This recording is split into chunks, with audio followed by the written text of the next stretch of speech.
What if love is more than just a feeling? What if it's a universal force shaping how we understand ourselves, our community, and the world? Welcome to the Philosophy of Love, where we break down the science behind love, how it influences our minds, our behaviors, and the way we connect with humanity. Join us as we explore the psychology of love as a driving force for empathy, growth, and understanding. You're watching the Philosophy of Love podcast with Juan Lee and Dr. James Brockington. Well, hello, Doc. How you doing today? Hey, good morning, Juan. Feeling great. Hey. Welcome, everybody. If this is your first time to Clear Journey's platform, this is the Philosophy of Love podcast that we have on our YouTube channel at Clear Journey. And we welcome you back. If this is your first time, if it's not, welcome. Today is going to be very, very interesting because we're going to begin to use love in a way in which that it's more how it becomes more practical, how we can use it and become more practical with it. I think we've laid down a lot of the foundation as it relates to how it correlates, how it translates into our psychology a little bit as it relates to what we do. But this time I'm going to share with you, and the doctor's going to tell us a little bit more about how it really helped me navigate it, not knowing. And I tell you, it's not knowing at the time when I was doing this. And I guess I'll give you a little bit more of a backstory for me and this whole venture as it relates to love. I've been a Christian, been in religion for all my life. And as a result, I had not found the results that I was looking for. And not knowing what those results would be, but just didn't know what they were. And didn't realize that I needed help, didn't know where to go to get help. And what I did know is that God was love. God is love. And I really went on a journey as it relates to how do I manifest? How is this manifested in our lives? And so I went on a journey, and it really, to be honest with you, the culmination of my journey is the realization of Clear Journey. I mean, as I really think back on my journey, it's really being able to differentiate and determine and decide and really begin to make clear this thing called love, this how love works.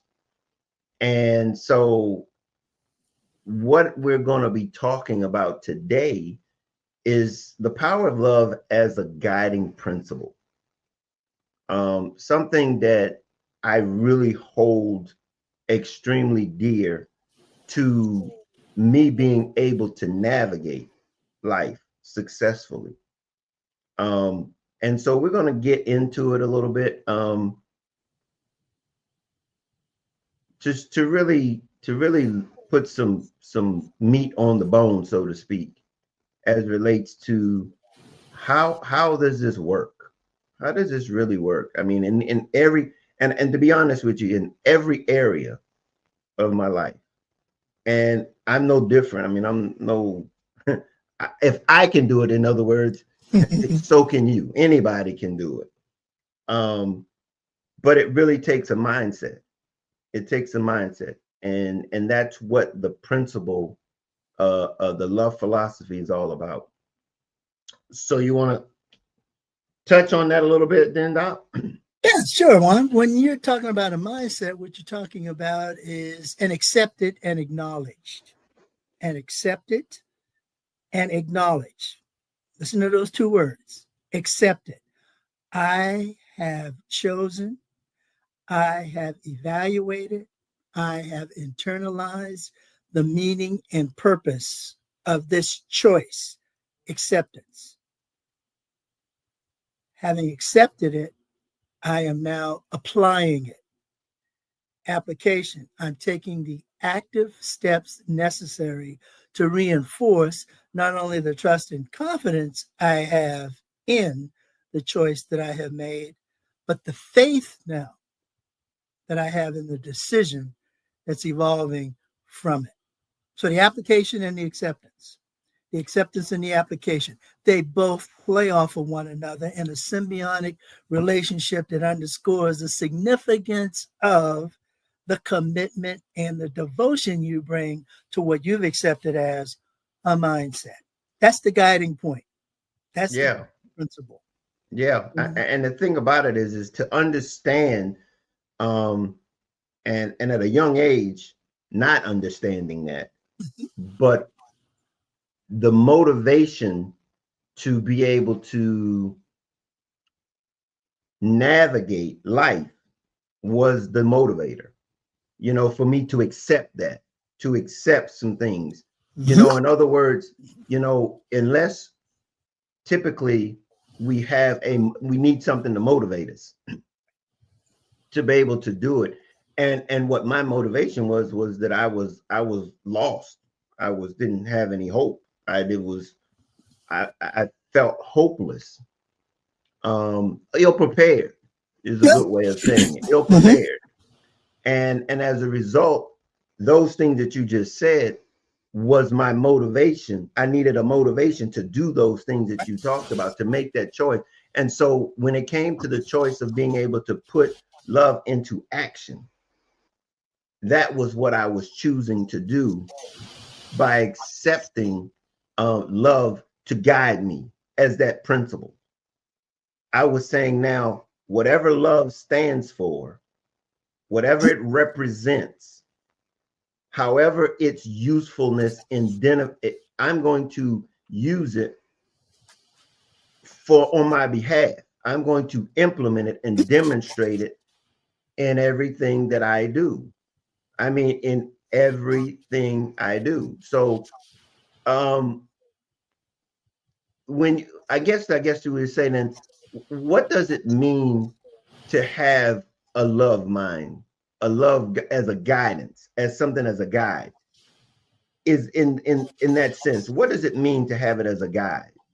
What it means in that specific context is that you have acknowledged what is the cumulative effect of having been, from the point of your conception until roughly the age of 10, 11, mentored and nurtured in a developmental process that has resulted in the forming of your core beliefs, core principles, core values, because that's the pivot point in decision making. Your core principles, core beliefs, your core values. Now, when we're using core, what we are saying is your central orientation to realistic experiences.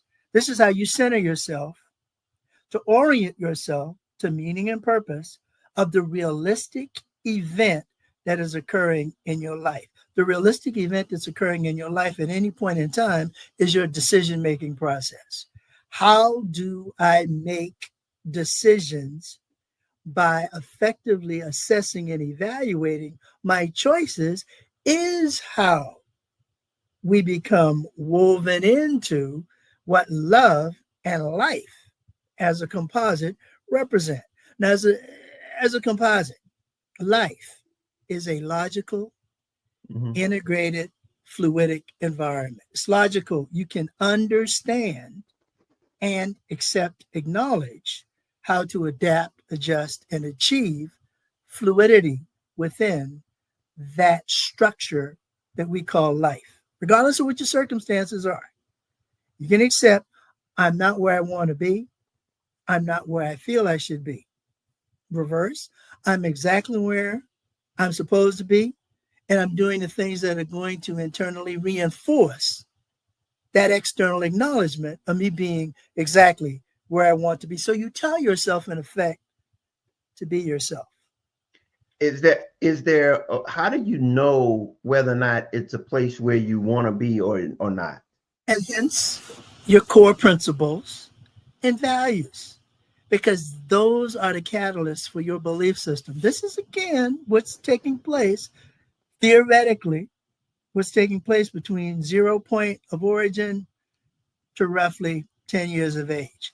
Now, between 10, go ahead. No, you said that a lot. I mean, and Oh, it's yeah. interesting when you talk about those age groups. How does that translate into an adult where those things aren't developed? Or is it not that it's not developed, it's just not maybe developed in a productive manner? And by not fully developed, not in a productive manner, not fulfilling its purposing and meaning, you can see within that individual as the adult the struggle that he or she is encountering. When we in mental health are attempting to assist an individual who presents with concerns, the first thing that we want to do is to be in a position where we can enable them to describe what their concerns are. Here's a client who comes in and says, Doc, I just don't understand why I feel the way I feel. The things I'm doing are not working. I get frustrated and irritated because nobody is able to understand what I'm trying to communicate to them. All of those representing a sense of two things: futility and frustration. That trace element of that internal conflict, we call it an approach avoidance conflict. The closer I get to something, the more I wish to avoid it. Because the moment I actually accept it is the moment I acknowledge its influence on me. So by accepting it, I have now established a boundary for it. Everything that is the accumulative process of that, what you have heard me refer to before as our developmental stage, the ages of conception to roughly 10, is about enabling an individual to be at a position where their core central orientation to realistic events or experiences has stabilized for him or her value, principle, and decision making. You value yourself, and the principle of that value is the reinforcement of, quote unquote, the love you have for yourself. We've defined love before as a living, organic, vibrant emotion. Living, it is as you are living. It's organic, woven into and integrated into everything that facilitates your life. Again, life, logical, integrated, fluid environment. So that means it's woven into everything that is a composite of your environment. The emotional connection you have to your environment is what gives you the sense of, is this working for me or not? Because once you can understand and accept the separation between your emotion and your feeling, then you can position yourself to determine what love as a guiding principle really means to my decision making and foundationally my interoperable connection to everyone I encounter. Because ultimately, that's what love is, your interoperable connection to everyone and everything you encounter. You develop a healthy sense of alignment and purposing.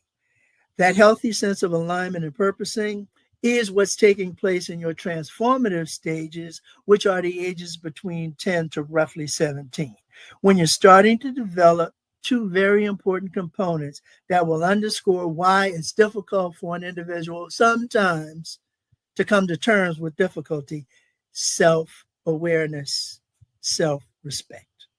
I'm aware of myself. I can see as a system how my emotions link me to my feelings.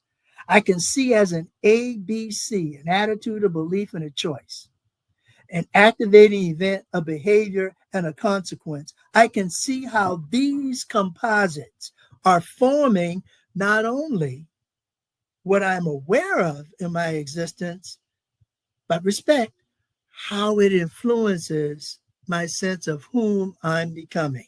The why and how I've organized my thoughts. I've oriented myself to my time, place, circumstance, and situation, and I'm operationalizing that linkage, love. I'm operationalizing this living, organic, and vibrant emotion to facilitate the logical, integrated, fluidic environment I create. I'm growing and developing a person, and that person is me, That my mind's energy. that right there is the instance that, all the stuff that you just shared is what I was doing and needing. And that tool called love was needing it in that life. It was that tool that made me able to allow me to navigate, because all of those things that you just described, love was the thing that was giving me those, that was availing those things to me when I didn't even know that they were being done. But I knew, here's the thing, I knew that the choice to allow love to be the guiding principle was developing, you said, myself, Mhm. my identity. And here's the thing, is that I'm hearing some backline. Is that you or me? I don't have anything in the background at all. Maybe it's just I don't hear it anymore. Oh, yeah. Maybe Okay. it's Your mic. my mic or something. Okay. Um, dog, I'm gonna, you know what? Before we don't long, I'm saying it again. I'm gonna get some more equipment. Um, but anyway, no, what I'm saying is that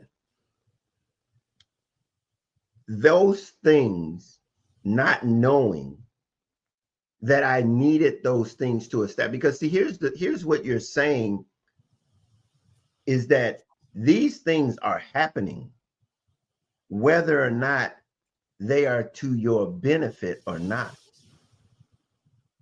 They're happening because your age is not going to change. I mean, it's Precisely. going to be establishing as you get to a point. And I'm hearing so much of why it's so significant to have that Hmm.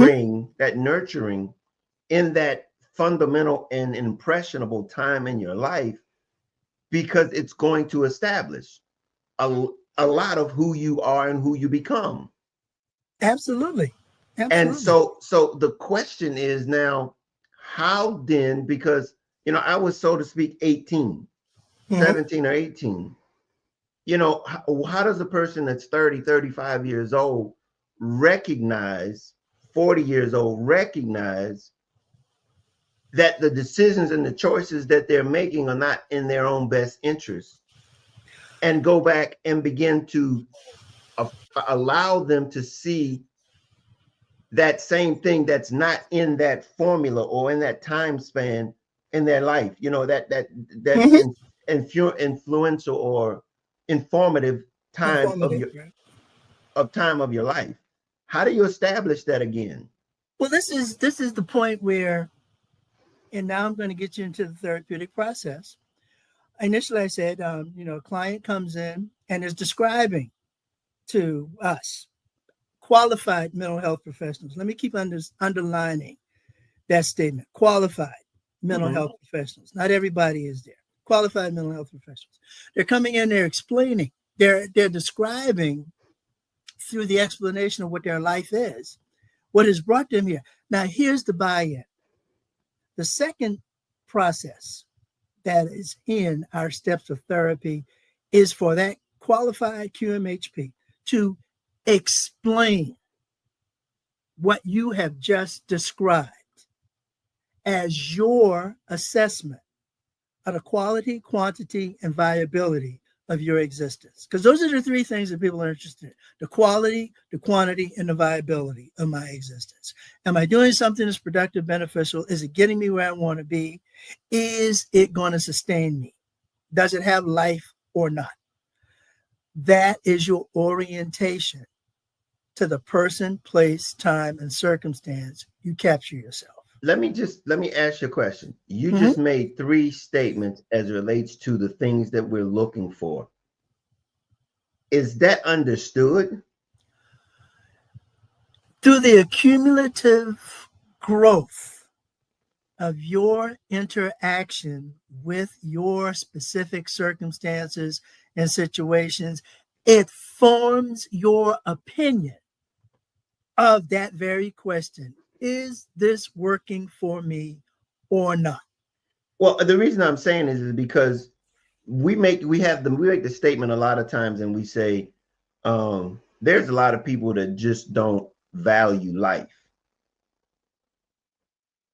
Is that a how does that opinion come, that if that's something that innately we should value?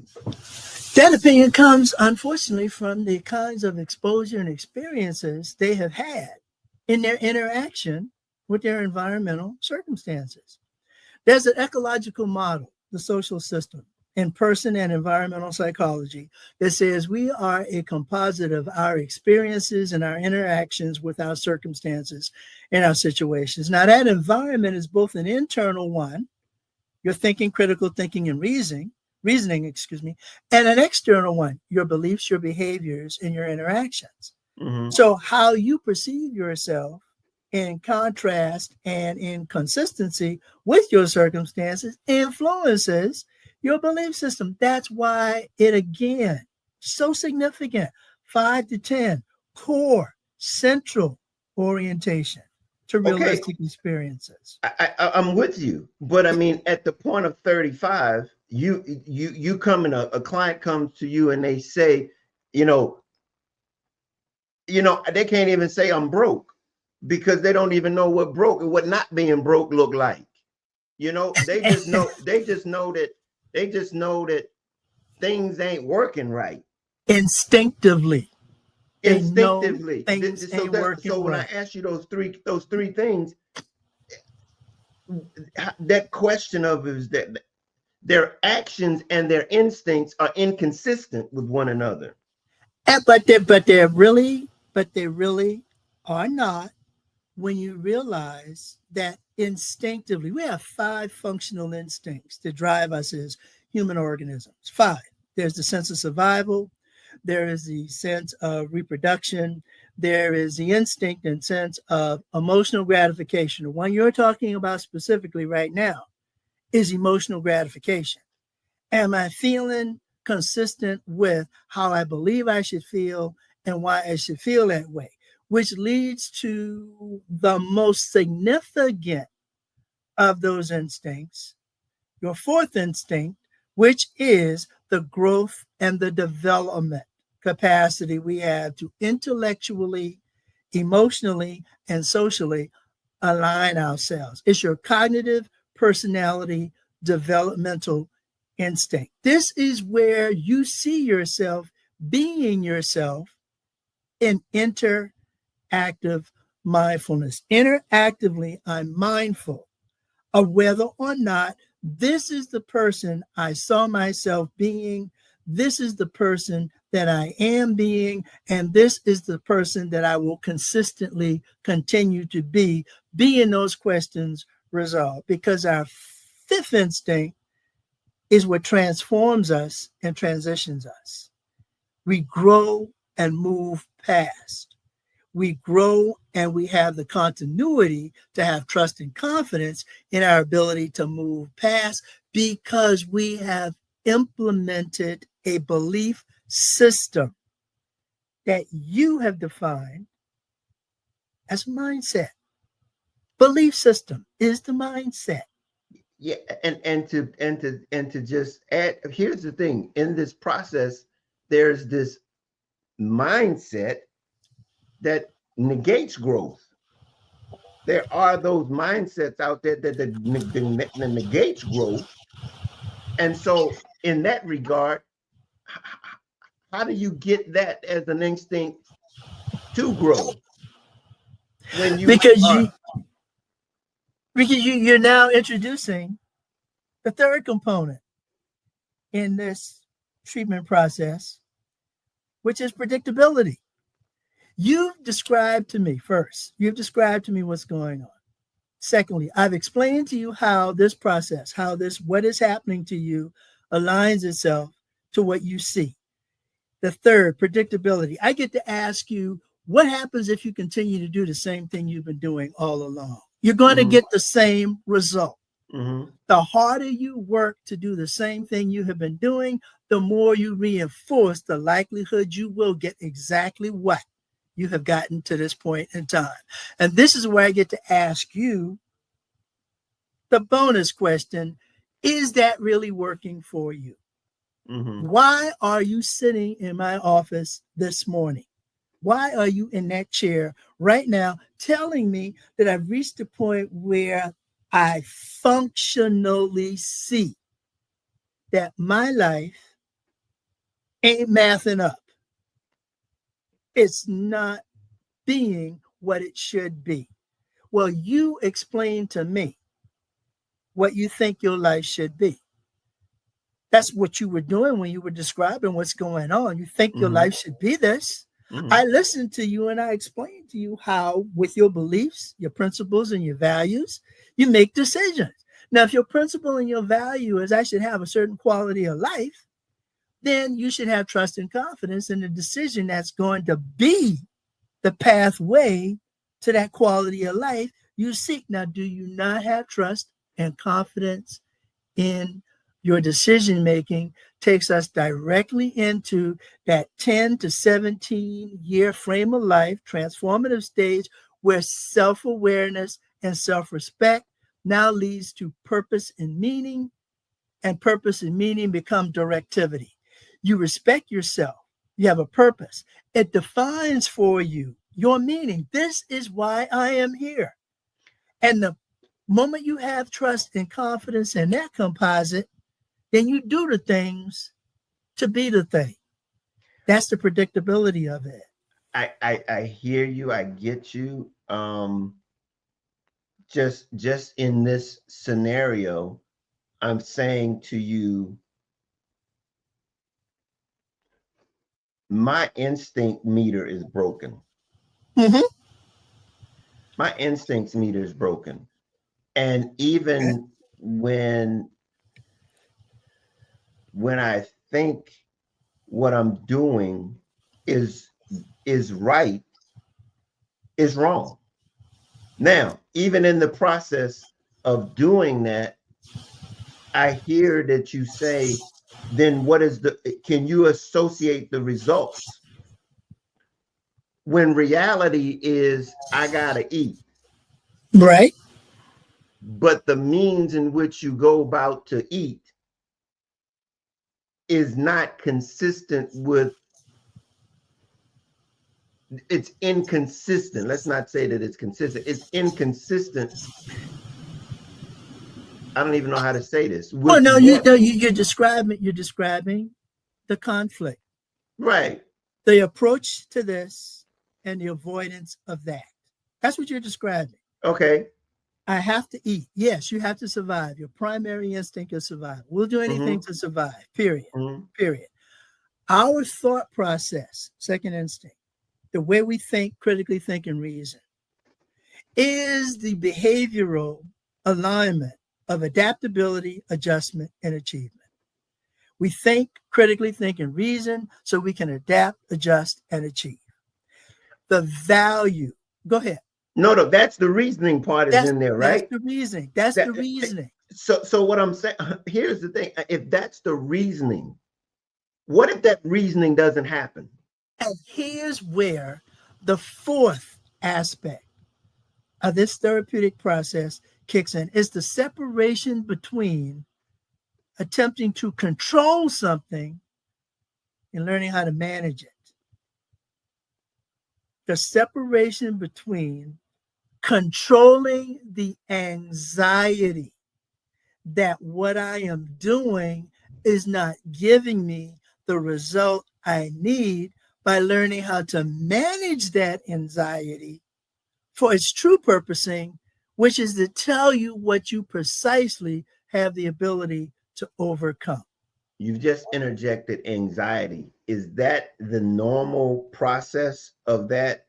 Anxiety is the tool or the mechanism that inserts itself in this process if you're unable to get the results that you're looking for? Absolutely, because anxiety by definition is a mood-based disorder. It's affecting your mood. It's affecting And, how you. and how so then how does that manifest?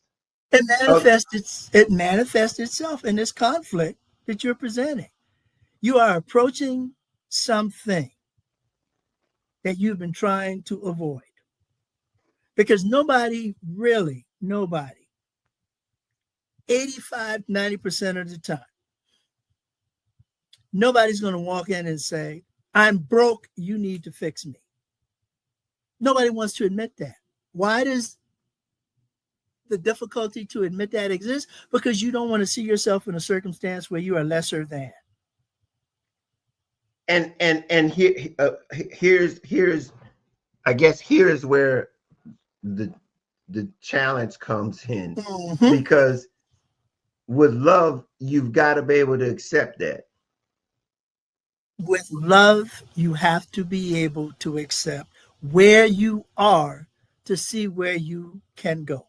Right. I mean, it's that humility aspect that I engaged in to overcome that ability to say, yeah, I'm broke. Here I am. I'm broke. And I'm willing to hear what this is, what you're sharing with me, because I need a reset. I need a reset. And it's in that reset moment that you have just reinforced why learning how to separate control from management is exactly the same degree of equivalence that exists in separating your emotion and your feeling.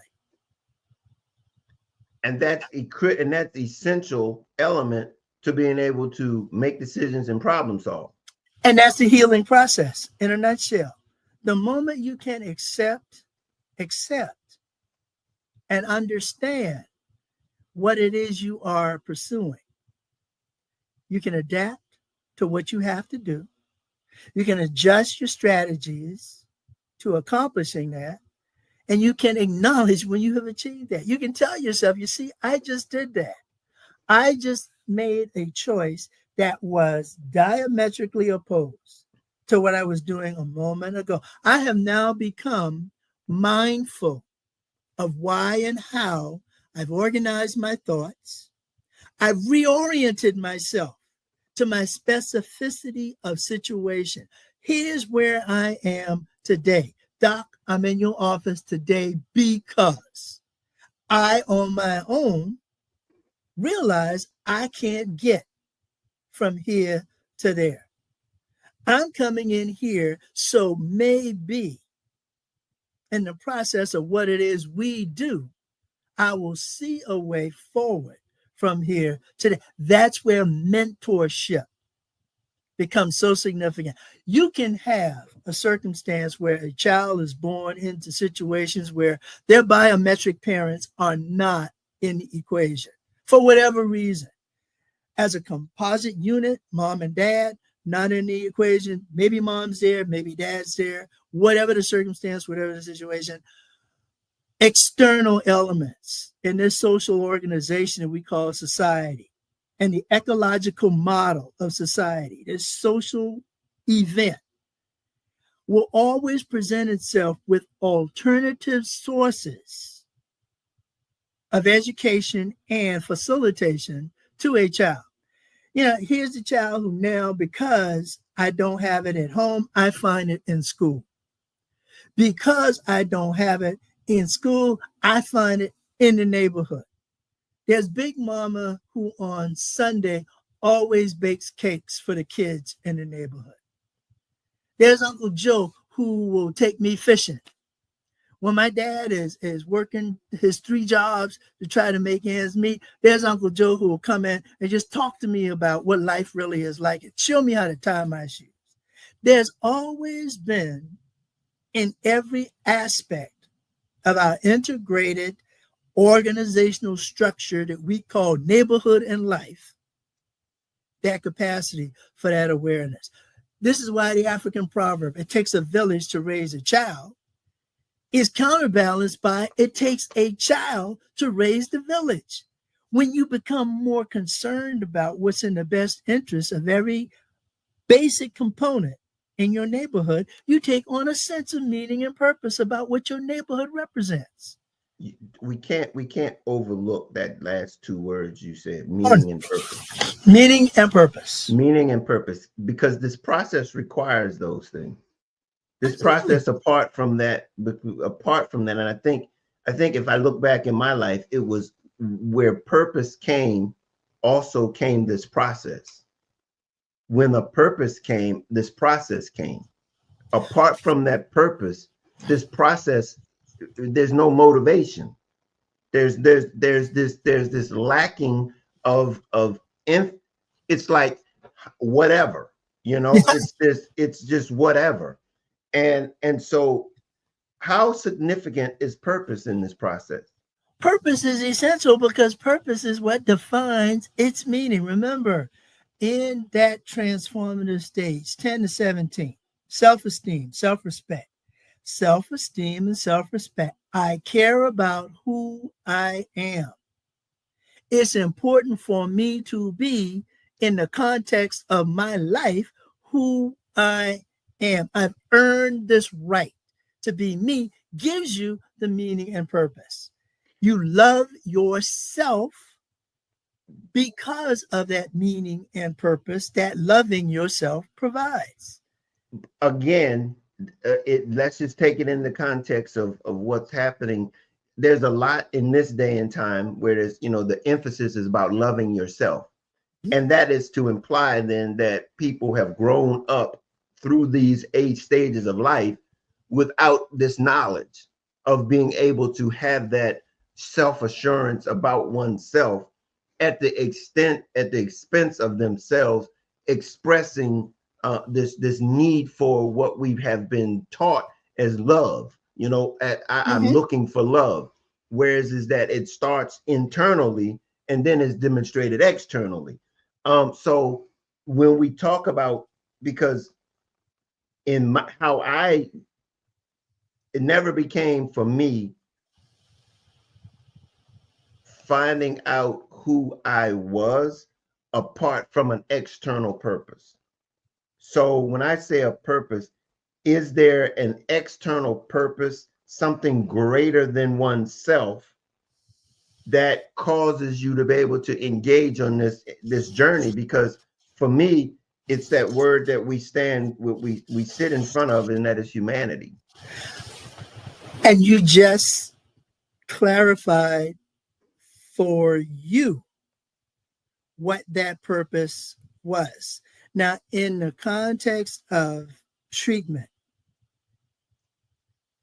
you've explained through your description what's going on. I've explained to you, based on your description of what's going on, a process of meaning to purpose. I've shown you what happens if you do not resolve the conflict that currently exists between your meaning and your purpose. This is what we're talking about. Your meaning. What is my meaning? Because the moment I do what I'm here to do, my meaning, my purpose is fulfilled. Because I've told myself what the objective is and I've achieved the objective. I have shown a process that clarifies all of the external controls from all of the internal management tools that you have to overcome that. Now, the final stage in treatment presents itself. application. How do you apply that to what it is you do? You want to be able to describe, you want to be able to explain, you want to show predictability, you want to show the separation of control from something, being controlled by your fears, to learning how to manage those fears and use them for what they are actually designed to do for you. Of all of the clusters of emotions that we have, the single greatest is fear.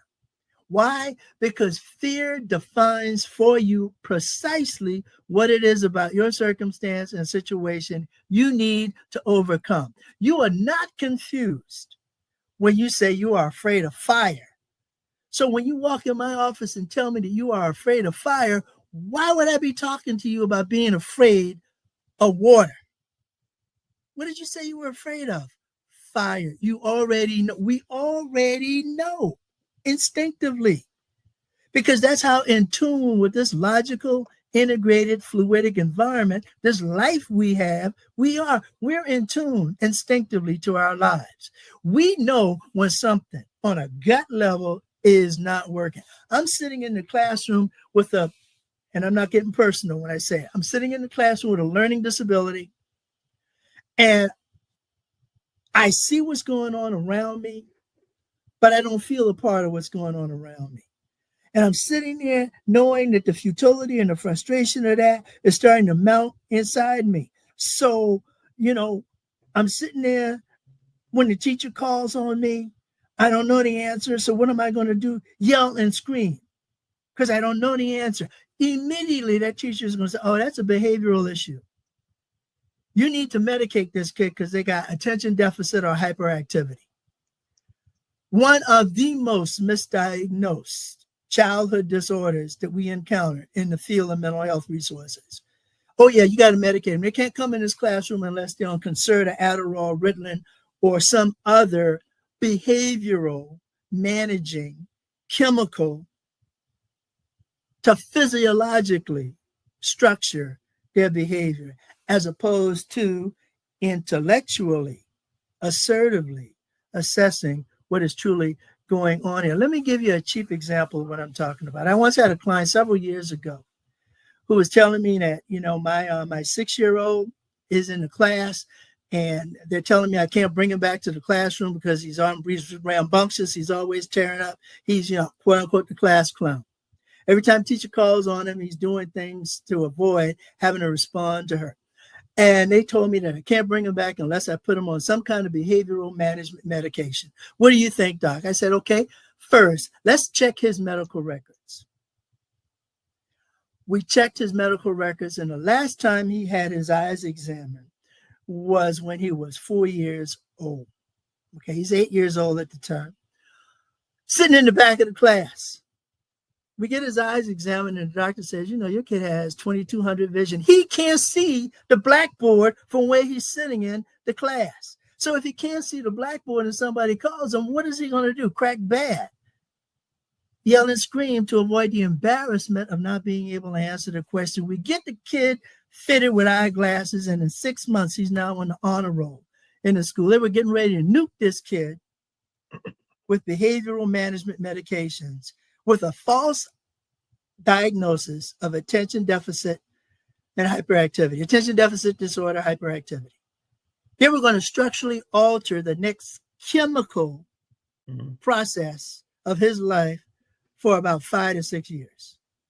They were going to do that, all because he couldn't see the board. Now, here's where I take you back to the point that once you get past the fear, once you actually acknowledge the motivational quality that fear designs for you to engage, you have yourself accepted that this is something I too can overcome. Because I've taken the fear, the anxiety of it, the mood disorder that presents itself in either heightened states of anxiety or deepening states of depression. I've taken that out of the equation by making you now more mindful of the meaning and purpose of how and why you orient yourself to your circumstances and your situations, and you organize the processes you use to resolve the questions you encounter. I have made you thinking, critically thinking, and reasoning as someone who is adaptive, someone who can adjust, someone who now has the ability to be aware of what achievement looks like for him or her. You feel better about that. That's the final stage, the fifth, the application. Here's how you apply what you now know to what you do. And, as the age-old statement says, you do better when you know better. You know better when you do better. They feed off of each other. That's the symbiotic relationship that's supposed to exist between the concept of love as a mindset and its application into life as a structured measurement of achievement and accomplishment. Because that's what our life is. We're mindful of the structural accomplishments and achievements because they constantly reinforce for us the quest to do more. That fifth instinct, transition and transformation, plays itself out every single time we take that step further that a moment ago we didn't think we could do. Before you got clear journeys as a concept in your mind, you had to accept that it could be done. It's what you've just summarized is what I qualified as being curious. Is being curious. That was the driving force for me to learn. In spite of, it was that innately, that it was something that I didn't know that I wanted to know. And so you cannot,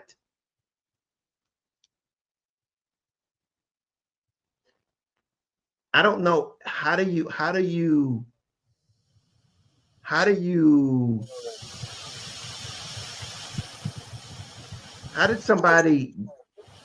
cause curiosity? How do you cause a person to be curious? Jean Piaget, one of our most famous educational psychologists, said cognitively a child is motivated to explore and integrate into his or her environment by the natural desire to align themselves to those circumstances and situations. That's really a clinical definition for what we call curiosity. I am in the process of enjoying a 1-year-old granddaughter now. There's no greater excitement for me. Seriously, there's no greater excitement for me than to sit there and watch her actually interact with her environment. And the thing that reinforces for me that is having an influence on whom she's becoming is that every single time that she is about to explore something, she'll look back and see if I'm there looking. Already seeking the acknowledgement that are we then by instinct or by nature basically shutting it off as we get older? By nature, what we have now done from basically the point of 18 into however long we structurally live is taking our transformative stage of self-awareness, self-esteem, purpose, meaning, direction, and align that to that fourth instinct again of our cognitive development, how we think, critically think, and reason, and our personalities alignment, how we behaviorally adapt and adjust to achieve fluidity, a sense of organic vibrance in our interactions with our environment. We've taught ourselves to love ourselves. And by loving ourselves, we do things that are reinforcing for us the meaning and purpose of what that love has defined for us. This is where mindfulness now becomes added into why and how we've organized. And if you want to be cheap about it, the WHO has now become the WHOM, whom you are. You are no longer a little who. You are a whom. But does this speak to the curiosity that we now no longer are stimulated by? Well, don't lose the fact that we are constantly stimulated by that curiosity. It's life. Life constantly stimulates us. One. But this is what I'm saying. If I'm not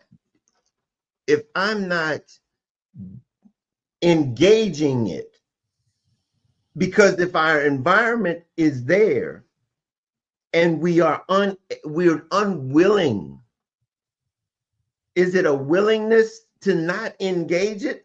Is it really unwilling or not clearly acknowledging its acceptance? Is that a mental choice? It can be a mental choice. It can be a physiological choice. It can be anything that is now compelling you under your core central orientation to realistic experiences to assess your beliefs, your principles, and your values. We are constantly, even after we get this mind-body connectivity connected and flowing like it should, we're now into our early adulthood. Basically we're in that, that 25 to roughly 65 now adulthood thing. We are constantly evaluating where we are in the continuum of where we want to be. Why? Because we now see a purpose. We have been driven. You know what it's like to have money in your bank account. You know what kind of fluidity you have when you have the currency to be able to go out and purchase things that are going to in some way enhance the quality of your life. So you now know the value of a job. No. See, because here's the point. If you ain't never had money in the account, how you know what it feels like to have it there? Because you eventually get to the point where you will have money in your account. That's my point I'm saying here. If you've never experienced it nor had anyone don't know nobody to have ever had money in the bank. You got to the point where life drove you. Life drove you to that point where you now had to confront having this new ism in your life. When you sit there and say, I never had that before, and now here you are having it. Do you see? No, but you're assuming that there's having it, that it comes. And it comes. It does. No. You grow into it. You grow seriously. Let me ask you. To grow into it, it's gonna happen. You how many times have you heard that expression? SH**T happens. It does. It gets you there. Well, look, finances is a very fundamental thing to Clear Journey because it's essential. I believe that your finances is essential to being able to navigate this thing called life. But look, the moment you realize that you had the capacity to navigate this, you had to do two very important things that are at the very crux of everything that we have been talking about. How does a person become mindful of what he or she is doing? The very heart of that mindfulness, what you call mind setting. I'm setting my mind on a path, a trajectory. I have now realized, however I got here, I have now realized that this is where I want to be. You are answering the fundamental question between acceptance and adjustment. I don't know this. I'm with you. I'm with you there. I'm absolutely in agreement with you. That's why you'll always but apart from this experience that we're sharing with people, there are people that have no relationship with a bank account that has any money in it. That in their middle 20s, 30s, 40s, 50s here's the point. They are not even, they use a credit card like it's a bank account. Okay. All right. Yeah, I know. Now, now, We don't now, teach. now, if that's what their mind is, as though the credit card is this vehicle of money that is always there for you, they don't know. I know don't have a checking account. Wouldn't know what it looked like if they did have a checking account. So the one I'm saying is that there is this understanding. I'm asking, how do people have curiosity when they're not exposed to the very fundamental things that are necessity to be able to navigate? They are exposed to the fundamental things that are a necessity to navigate because, in a very fundamental sense, they are surviving. The quality of their life may not With a be. credit card. Well, okay, with a credit card. Okay, with a credit card, they know how important that credit card is. But Yeah, yeah. that credit card is not going to produce the type of life that they're going to need to navigate life. And eventually, they will reach a point where they will come in my office and realize that the math ain't mathing. Something is not working for me, Doc. Yes, they will reach Yeah, that yeah. point. But see, but this is the community that I'm saying we've got to understand that. How do you get somebody? Because you've made it a point to say that people, it's innately in us to be It is. curious. Mm-hmm. That is. It's our natural. That Charles Darwin says that is what gives us the ability to be the dominant species. We have the ability for adaptability. But That curiosity I is the agree with you. adaptability. But isn't that in the survival, in the nature, in Precisely. the nature of this thing? Now, In take what you just said. It's in the survivability, the innate survivability. Your first instinct is survival. I get you. I get Okay, you. And that's why get I'm me. saying, well then how do we now implement that same sense of, again, here we go. This Let is me why see if those child development. This is let why me child development is so important in the let early stages. I get you, but let me Okay. just throw something out. Mm-hmm. The way in which we survive in the 20th century, the 19th century, is not the same way we survive in the 21st century. Why is it not? Why is it not? In the tools that we use, Exactly. that the tools that we use to navigate this thing is not the same. Now, the fundamentals of it are that we are surviving, but we're not doing it the same way. How do we know the difference between the two? We How can don't. you We don't. wait now you just said the tools that we used in the 19th are different than the tools we used in the 20th. Only because we can look back. We've got to, Because we can look back. Exactly. but we don't. And That's what I'm saying. We don't. once we confront the issue that is at hand. This is what social engineers are talking about. And that's Once what I got you. I hear you now. exactly, once you now realize the distinctiveness of that difference. Look at the 3 steps involved in thinking. So Jimmy, give me good. So the steps that you're taking people, you ask themselves, what's your problem? That's your first thing. Now, the first thing that we ask is, tell me what's going on. Tell me what's going on. We don't define it as a problem. Okay, well, what's going on? And I have to tell you the aesthetics of it. No, I'm with you. You already don't want to talk to me because you don't want to be accused of being broken or crazy. So we don't use the term problem. Tell me what's going on. Okay. What's going on? So it's in this process. It's in that process that they tell you whether or not they've even entertained the past. Exactly, because they're putting themselves in the context of whom they are. Now, if they have not considered the past, it's that next step that you then bring them in remembrance of the past. This is how we explain how life is working. This is how we explain how in thinking there are 3 distinct steps. first you understand. Once you understand, you accept. When you accept, you acknowledge. Understanding means here are the conditions and the limitations. So you're basically saying that exposure for those who have not been exposed need to be exposed so that they can come to that conclusion that they can understand.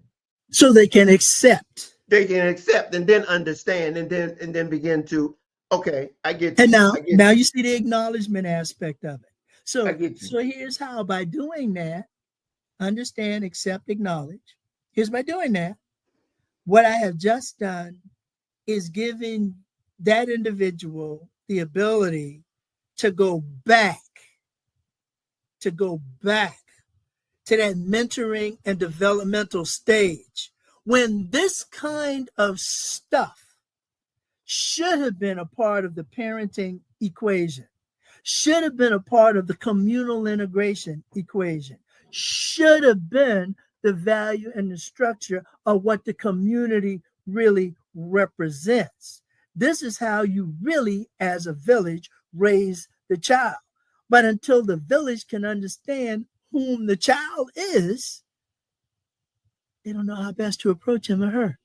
Yeah. So it's a child Yeah. who's raised in the village. So you're telling me as a clinical community psychologist or a psychoergonomic engineer, you're telling me what it is about your environment that we need to assess to put you in the best possible position to maximize your achievement. Because that's instinctively what you are attempting to do.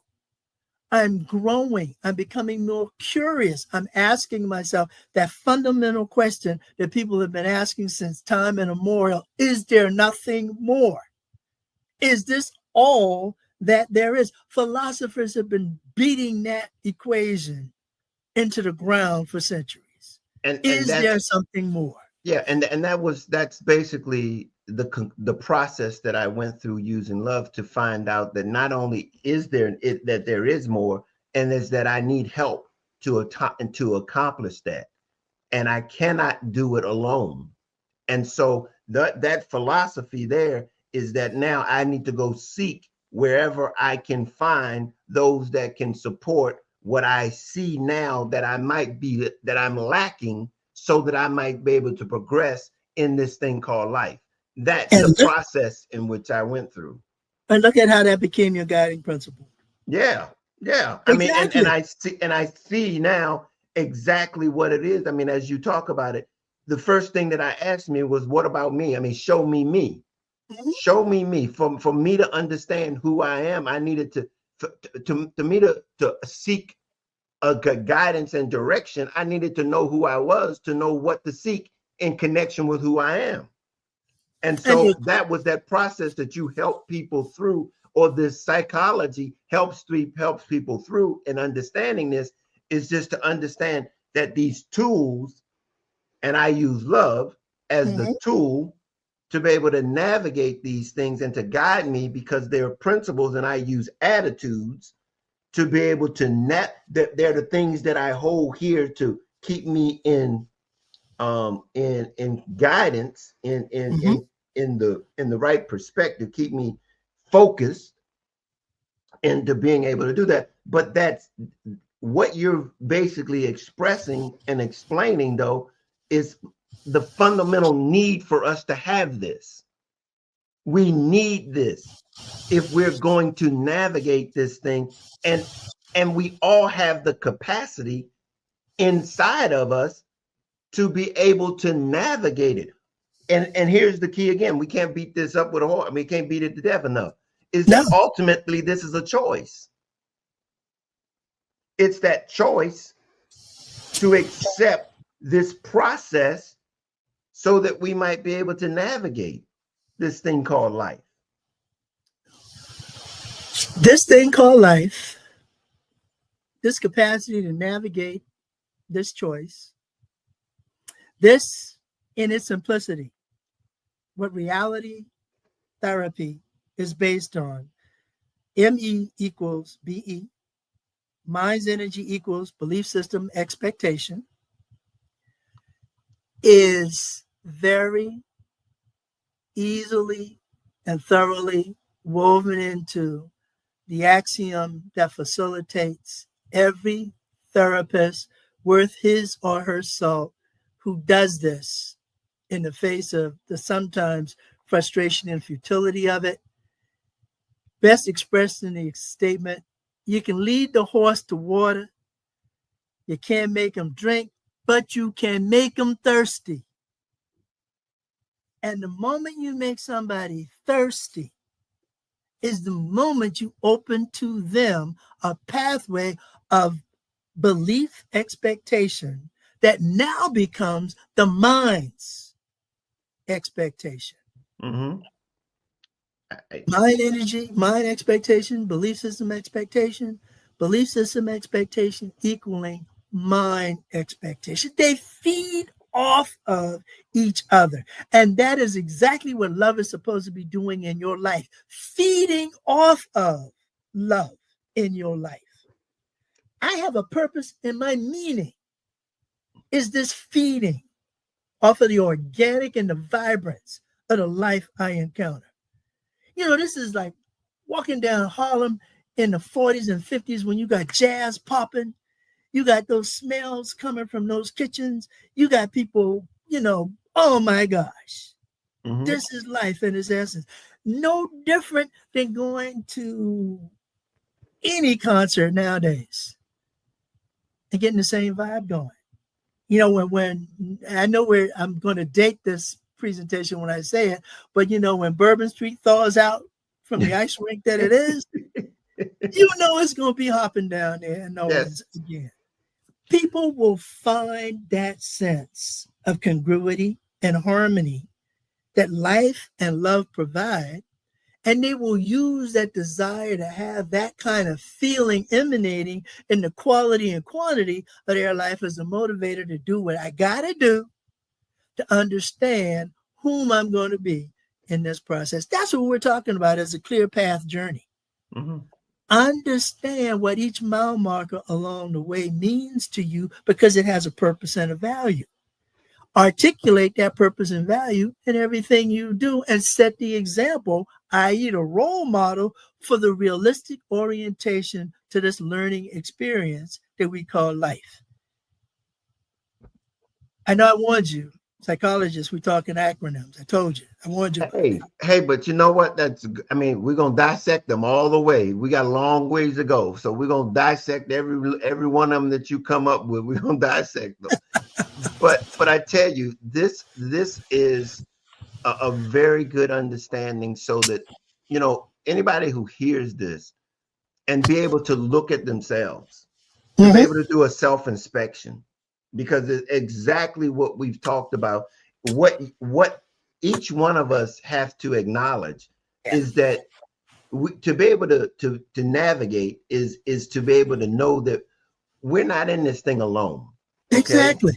Yeah. And that we can reach out for help in any circumstance, in any situation, and know that we need each other. It's not an option, you know, and we've made it very evident that these things that we need come in so many shapes and forms. And so we've just got to be willing to open up ourselves to accept that that help that's around us with that curiosity that's necessary for us to see ourselves as something greater than we have already perceived, whether it's whatever it is. We have the potential and the ability to be and to do whatever we can put our mind to imagine. There are no structural, and quite frankly, now, if we get the healthcare system in place that we need, any organic impediments to our capacity to grow and develop. The only limitation is the structural design of our own imagination. Ourselves. Ourselves. You know, This is why that iconic scene in Roots is so significant. You know, Kunta Kinte's father holds him up and says, "Behold, the only thing greater than yourself." Sometimes we lose sight of that. You know, sometimes we lose sight of the fact that, yeah, we're just like that little grain of sand on a beach now.